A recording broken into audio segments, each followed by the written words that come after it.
ایک وہ شیئر بھی کرتا ہوں، ایک بڑا فنی انسیڈنٹ جس میں خاتون آئی اور وہ ایک عالم صاحب کے پاس آئی جو انفارچونیٹلی تعویذ لکھا کرتے تھے.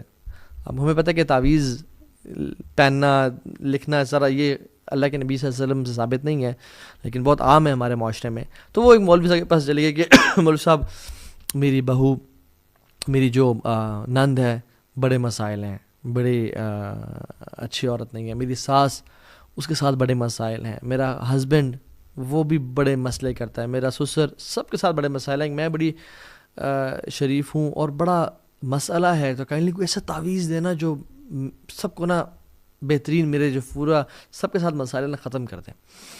تو ان مولوی صاحب نے نا ایسے ایک پرچی پہ کیا، انہوں نے کہا بڑا کمال کا تعویذ دے رہا ہوں اور بڑا قیمت ہے اس کی، بڑا خرچہ آئے گا آپ کو. انہوں نے کہا دیں، میرے زندگی آسان ہو جائے گی. انہوں نے دیا. انہوں نے کہا لیکن ایک شرط ہے، اس تعویذ کو جس طرح سے میں کہہ رہا ہوں آپ اس طرح استعمال کریں گے تو افیکٹو ہوگا، ورنہ نہیں ہوگا، پھر ورنہ آپ کے پیسے بھی ضائع اور کام بھی ضائع. انہوں نے کہا کس طرح کرنا ہے؟ انہوں نے کہا جب بھی آپ صبح اپنا کام شام کر کے نیچے آتی ہیں، سب کے ساتھ بیٹھتی ہیں نا، تو آپ نے اس تعویذ کو نا اپنے پیچھے مولر ٹیتھ میں، یعنی جو پیچھے والے دانت ہیں اس میں زور سے نا چبا لینا ہے اور دبا کے، جب تک آپ ان کے ساتھ بیٹھی ہیں اپنے دبا کے رکھنا ہے، تب بھی افیکٹو ہوگا، ورنہ نہیں ہوگا. تو انہوں نے کہا ٹھیک ہے. وہ یہ کرتی تھی. 2-3 ہفتے گزرے، وہ آئی ہوں، وہ پیسے دیے اور کہا مولوی صاحب کیا کمال کا تعویذ دیا آپ نے، مزہ آ گیا ہے، سارے مسئلے ختم ہو گئے. تو اس نے کہا کہ مقصد آپ کا بس منہ بند کروانا تھا اور کچھ نہیں تھا. یعنی سبحان اللہ، اگر ہم اپنا منہ بند کر لیں ہمارے سارے مسائل ختم ہو جائیں گے. اور ابن حزم رحمہ اللہ کہتے ہیں کہ ہاؤ بیوٹیفل از سائلنس، کتنی کمال کی چیز ہے یہ silence, specially in sensitive matters. کیونکہ ہم نے کتنے لوگوں کو دیکھا کہ جب وہ بولے تو وہ ڈسٹرائے کر دیے گئے اور وہ تباہ ہو گئے، لوگوں کے ہاتھوں بھی اور آخرت میں بھی. اور ہم نے کسی کو نہیں دیکھا جو خاموش رہا اور خاموشی نے اس کو تباہ کیا ہو. جو خاموش رہا وہ کامیاب ہو گیا. سبحان اللہ، ہاؤ بیوٹیفل از اٹ. اور عمر بن خطاب، اللہ اکبر، تو جب احنف بن قیس سے بات کر رہے تھے نا تو انہوں نے بڑی کمال کی نصیحت کی اور کہتے ہیں کہ احنف، the more one laughs the less dignity he will possess. جو جتنا زیادہ ہنستا ہے اتنا وقار اس کا کام ہوتا ہے.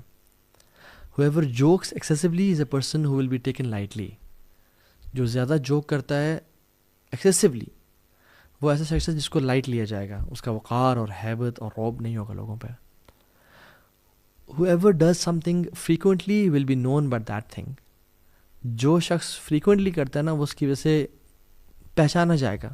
اگر تم باتیں زیادہ کرتے ہو، جوک زیادہ کرتے ہو، تم اسی وجہ سے پہچانے جاؤ گے.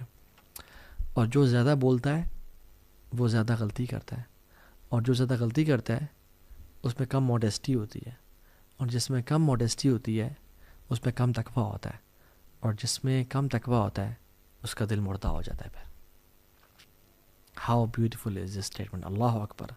یہ صفت الصفا میں عمر بن خطاب نے احنف بن قیس کو نصیحت کی. And how profound are these words، اگر میں اور آپ غور کریں ان پہ. سو جو ہمارا لیکچر کا آخری اور تیسرا پارٹ ہے، and I'll make it brief and short، وہ یہ ہے کہ ایک تو نا زبان کو روک کے رکھنا. اور زبان پتہ کب رکتی ہے؟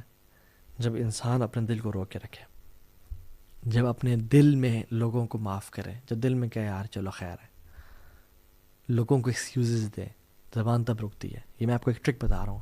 If you want to keep your tongue pure and in control, you have to let things go.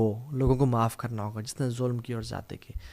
جعفر بن محمد کہتے ہیں کہ اگر تم تک کوئی خبر پہنچے کسی کی کہ تو اس نے ویسے کیا تمہارے ساتھ، اس نے ویسے بولا، یہ کیا وہ کیا، look for excuses up to 70 excuses. 70 excuses ڈھونڈنا، 70 کاؤنٹ کر کے. ہو سکتا ہے یہ ہو سکتا ہے یہ ہو سکتا ہے یہ وجہ ہو سکتا ہے کہ وہ بھوکا ہو سکتا ہے اس کے گھر میں مسائل چل رہے ہو سکتا ہے اس کی جاب سے نکال دیا گیا، ہو سکتا ہے سیلری کم ہو اس کی، ہو سکتا ہے وہ آج کل نزلہ زکام سے گزرا ہوا ہے، وہ ایک یا انزائٹی ڈپریشن سے گزرا ہوا، وہ چڑچڑا ہوا ہو سکتا ہے 70.